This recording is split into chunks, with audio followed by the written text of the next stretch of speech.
So ayan mga kadrama-rama, alam ko pong inaabangan nyo po no, yung next na mangyayari po dito sa Abot Kamay na Pangarap dahil sobrang nakaka-tense na nga po no, at saka nakaka-excite na nga din po yung pinapakita ni Director every episode dito sa Abot Kamay na Pangarap. At alam naman po natin ngayon mga kadrama na talagang nakita nila Annalyn at saka nila Lynette na talagang nagmamahalan talaga or nagbalik na nga po talaga yung kanilang mga nararamdaman bawat isa ni RJ tsaka nito ni Claire na dating ex niya no. Tsaka itong si Annalyn ay talagang nung time na nakita niya na naghalikan itong si tatay niya tsaka itong si Claire, talagang tumakbo nga po siya no. Talagang nasaktan nga po talaga siya kasi akala niya yung mahal ng tatay niya ay yung nanay niya, kasi yun lang naman talaga ang gusto ni Annalyn ay mabuo talaga silang pamilya. Tapos ngayon malalaman ni Annalyn na itong tatay niya ay merong ibang babae. Sobra po talaga siyang nasasaktan dahil matagal na po talaga ni Annalyn na pangarap na mabuo talaga yung kanyang pamilya, na one day is magiging masaya po talaga silang isang pamilya. So ngayon talaga na nakita ni Annalyn yung sitwasyon ay talagang sobra po talaga siyang nasasaktan. Sarili niya mismo nasasaktan siya at nasasaktan din po siya talaga dito para kay nanay niya na si Lynette.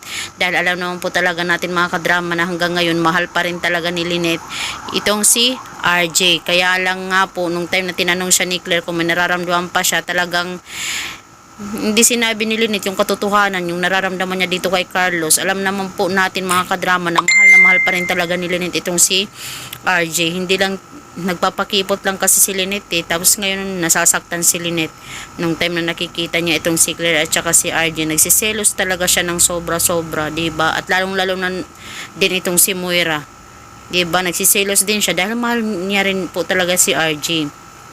Kaya mga kadrama, sa kanilang tatlo, sino ba talaga yung makakatuluyan ni RJ? Si Claire, si Lynette, or si Moira?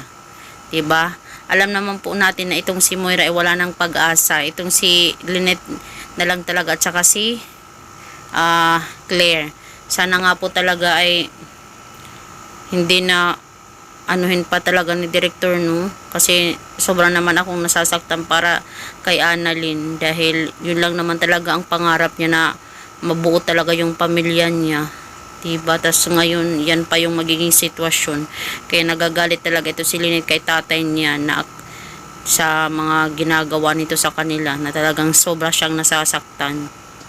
So mga kadrama, alam ko na nasasaktan din po talaga kayo no sa nangyayari ngayon dito sa Abot Kamay na Pangarap, kasi kahit nga ako akala ko nga si Lynette pero parang nag-iba yung team rin ng galawan na naman itong ni RJ.